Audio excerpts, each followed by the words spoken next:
Thakur sir हजुर नमस्ते स्वागत छ। धन्यवाद। ठिकठाक छ नि? ठिकै छ हजुर। अहिले यो तपाईको पृष्ठभूमिमा लटरम्म फलेका फलहरू पनि देखिराखेका छन्। हजुर हजुर। यो कसरी सम्भव भयो? कहाँबाट आयो सुरुवात? दाङमा चाहिँ तपाई नै हो भन्ने हिसाबले दाबी पनि गर्दै आउनु भएको छ। मैले के देखेँ भन्दा मैले डिग्री सिद्ध्याएपछि के अरे जागिर खानेको चटारो पनि भयो केही समय।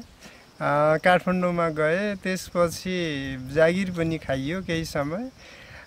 र मैले के देखेँ भन्दा नेपाली युवाहरू सबै विदेशतिर जाने र नेपालको जमिन चाहिँ के अरे बाँझो बनिरहेको अवस्था देखेपछि मैले काठमाडौँमा ससुरालीमा चाहिँ एभोकाडो लटरम्म फल्थ्यो र मेरा ससुराले यो एभोकाडो दाङमा लगेर लगाउनुहोस्, चाहिँ तपाईँहरूको जग्गा जमिन प्रशस्त छ, दङ्गालीहरूले लगाए भने राम्रो हुन्छ भन्ने सोचेपछि मैले दाङमा लिएर परीक्षणको लागि पहिले 3वटा बुटा फलाएँ।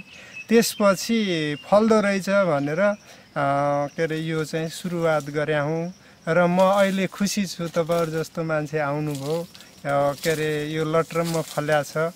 यो अझ असोज कार्तिकतिर बुटामै बसेर पैसा गन्दा झन आनन्द लाग्छ। यो जस्तो परीक्षणका रूपमा सुरुवात गर्न कति सालतिरको कुरा हो? यो भन्दा 20 वर्ष अगाडि मैले परीक्षणको रूपमा 3वटा बुटा फलाएँ, त्यसपछि विस्तार गरेको। हजुर। अनि दाङमा यो बाँझो जमिन त धेरै छन्, त्यत्तिकै खेर गइरहेको छ हैन? यी बाँझो जमिनका लागि यो एभोकाडो कति उपयुक्त हो? दाङको लागि त धेरै राम्रो छ। के अरे दाङको माटो एभोकाडोको लागि राम्रो रहेछ, चाहे देउखरीमा होस् चाहे पहाडमा पनि। मैले दिएको बेर्ना फलाइसकेपछि उहाँबाट फोन गर्नुहुन्छ, मैले त बुटामै 300 रुपियाँ केजी बेचेँ भनेर भन्नुहुन्छ। त्यसपछि पश्चिममा पनि फल्यो भनेर भन्नुहुन्छ। मलाई चाहिँ त्यो सुन्दा खुसी लाग्छ। सबै युवाहरू, सचेत युवाहरूले चाहिँ यो खेतीतिर लाग्यो भने मलाई लाग्छ यो पैसा पनि हुने, यो एभरग्रिन बिरुवा भावनाले हरियाली वातावरण पनि राम्रो बन्ने। त्यसैले म त यो एभोकाडो खेतीमा लागौँ भन्छु। सबै युवाहरू, यसको भविष्य छ। 2 दशक भएछ यो सुरुवात भयो। अनि यो रोप्दाखेरि के छ यसको प्रावधान? खाली जमिनमा यतिकै रोपिदिए हुने हो कि के हो? होइन, अब व्यावसायिक रूपले गर्दाखेरि त 3 फिट गहिरो 3 फिट चौडा खाल्डो खनेर लगभग यो बुटा अलि ठुलो पनि हुने भावनाले 10 मिटर टाढा एक बुटादेखि अर्को बुटा राखेर हामीले लगायौँ भने त्यो चाहिँ छिटो पनि फल्ने। अब दाङमा कस्तो हो भन्दा 3 देखि 5 वर्षमा फल्ने बुटा दाङमा चाहिँ 2 वर्षमा पनि त्यसरी हामीले मलजल राम्रोसँग व्यवस्थित तरिकाले लगायौँ भने फल्ने भावनाले दाङको भूमि चाहिँ एभोकाडोको लागि एकदम उत्तम भूमि जस्तो लाग्छ मलाई। यहाँ धेरै एभोकाडो भित्र पनि धेरै थरीका देखियौँ। हजुर। यो चाहिँ कस्तो हुँदो रहेछ यो? यो अब के अरे व्यवसाय गर्नेले त अब एउटै जातको अलि ठुलो खालको लगाउँदाखेरि अब हाम्रो सोच कस्तो छ भन्दा अब ठुलै हाम्रो देख्ने राम्रो लाग्ने हुन्छ। त्यसैले यहाँ पनि मसँग 6-7 थरीका यो बगैँचामा छन् र ठुलै खालको रोज्नुहुन्छ। तर खानेहरूले मेरो वनको हाकिम हुनुहुन्छ कमल पुन भन्ने दाइ, उहाँले चाहिँ त्यो त्यहाँ रुख छ बाटुलो फल्छ, त्यो चाहिँ मिठो छ भनेर उहाँले चाहिँ त्यो खानुहुन्छ। बुझेकोले अब के अरे रुखको बुटा हेरेर फल हेरेर उहाँहरूले लग्नुहुन्छ। तर किसानहरूलाई लगाउँदाखेरि खासै घाटा छैन। सानो फल्ने चाहिँ बाक्लो फल्छ, ठुलो फल्ने चाहिँ पातलो फल्छ, फरक पर्दैन। तर जुस पसलवालाहरूले चाहिँ ठुलो रोज्नुहुन्छ, यो बढी घिउ एउटैबाट निस्किने भावनाले। यस्तो छ। यो एभोकाडो सामान्यतया कति मेहनत गर्नुपर्छ फलाउनका लागि हैन? यो यसको मेहनत लगानी चाहिँ के हो? अब यो चाहिँ मलाई भन्नुहुन्छ व्यावसायिक रूपले गर्ने, अरूको जग्गा लिजमा ल्याएको त्यसैमा विवाद भयो हजुर भन्नुहुन्छ कि यो किन भन्दा यो आफ्नै जग्गामा लगाउँदा धेरै उत्तम हुन्छ। अब मान्छेको मन अब लोभी पापी छ, त्यसकारण हामीले लिजमा ल्याएपछि फल्न थालेपछि अब जग्गावालाहरूले त्यो लिज भङ्ग गर्ने अब त्यस्तो किसिमको सोच पनि आयो भनेर यता कता सुनाउनुहुन्छ त्यो व्यवसाय खेती गर्ने साथीहरूले। त्यसैले सकभर यो चाहिँ आफ्नै जग्गामा लगाउँदा राम्रो चाहिँ हुन्छ। कति वर्षबाट उत्पादन दिन सुरु गर्छ र कति वर्षसम्म फल्छ यो फल्न त 3 देखि 5 वर्ष भनिन्छ, तर दाङमा 2 वर्षमै पनि फल्यो र सबैभन्दा बढी चाहिँ 8 देखि 20 वर्षको बिरुवाले सबैभन्दा बढी फल दिने गर्छ। तर यो चाहिँ 60 वर्ष 70 वर्षसम्म पनि बाँचेको हामी देख्छौँ। तर यसलाई चाहिँ मलजल गर्यो भने पछिसम्म 40-50 वर्षका बुटाहरूले पनि राम्रै आम्दानी दिन्छन्। जस्तो यो बुढो भयो भने उसका हाँगाहरू कहाँ कहाँसम्म गएको छन्, त्यहाँ चाहिँ यो इन्डियामा स्याबलाई तौलिया भन्छ, त्यस्तै गरेर यो यहाँ पनि हामीले टाढा टाढाबाट बुटाको जहाँ जहाँसम्म हाँगा फैलिया हुन्छ त्यसको मुनिसम्म खनेर घुरा खनेर के अरे त्यसमा चाहिँ प्राङ्गारिक मलहरू हामीले हाल्यौँ भने, पानी सिँचाइ गरिदिउँ भने यो बुढो रुखहरू पनि फल्छ। यो फल्ने कुरा गरिरहँदाखेरि फलेको कुराहरू व्यवस्थापन पनि गर्नुपर्छ होला। यो चाहिँ यसको बजार माग या यसको खपत के छ? यो के अरे बजार नेपालमा उत्पादन भएकोले 2 महिना पुग्छ भन्छन्। 10 महिना चाहिँ यो काठमाडौँ, पोखरा जस्ता, नारायणगढ जस्ता ठुला सहरहरूमा विदेशबाट आए। त्यो त हाम्रै दाङकै घोराई तुलसीपुरमा पनि विदेशबाट आएका फलहरू बेच्नुहुन्छ व्यापारी साथीहरूले।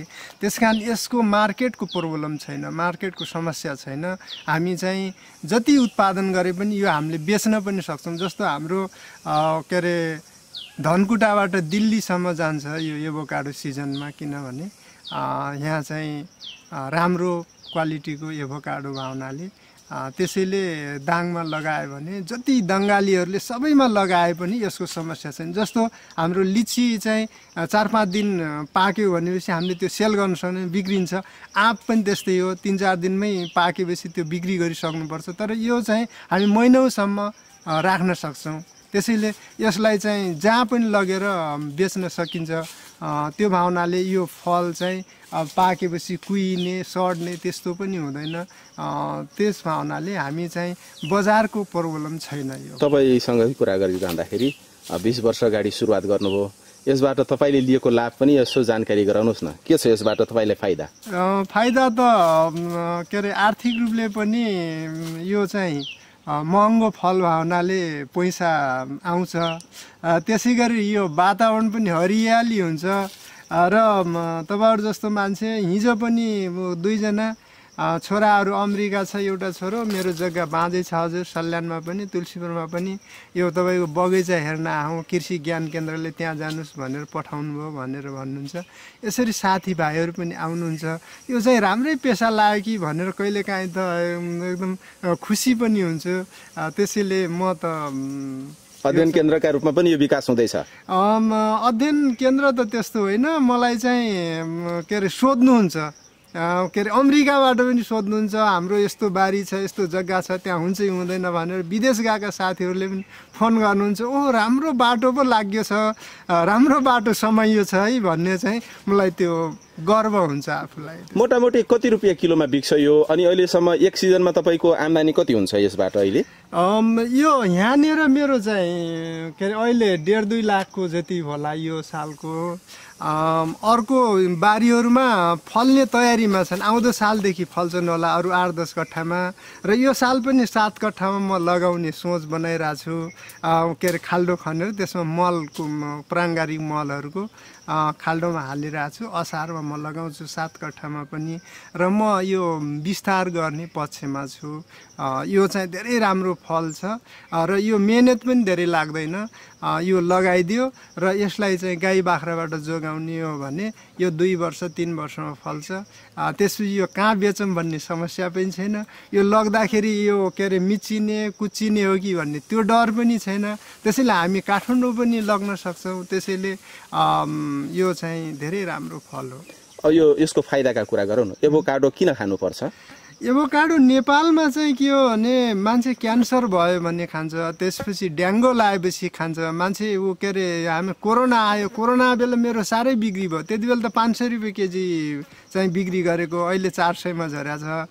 त्यसैले यो चाहिँ स्वास्थ्यवर्धक फल रहेछ।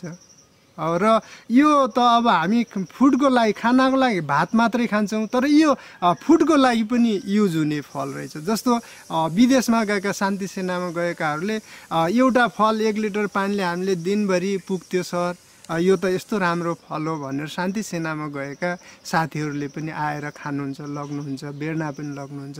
त्यसैले यो के अरे स्वास्थ्यको लागि मात्र नभएर हामी यो जसरी दैनिक साँझ बिहान दिउँसो के अरे खाद्यान्न प्रयोग गर्छौँ, यो एभोकाडो पनि हामी त्यसरी प्रयोग गर्न सकिने एउटा फल हो। त्यसैले हामी चाहिँ यो रोगसँग पनि लड्न सक्ने क्षमता राख्ने।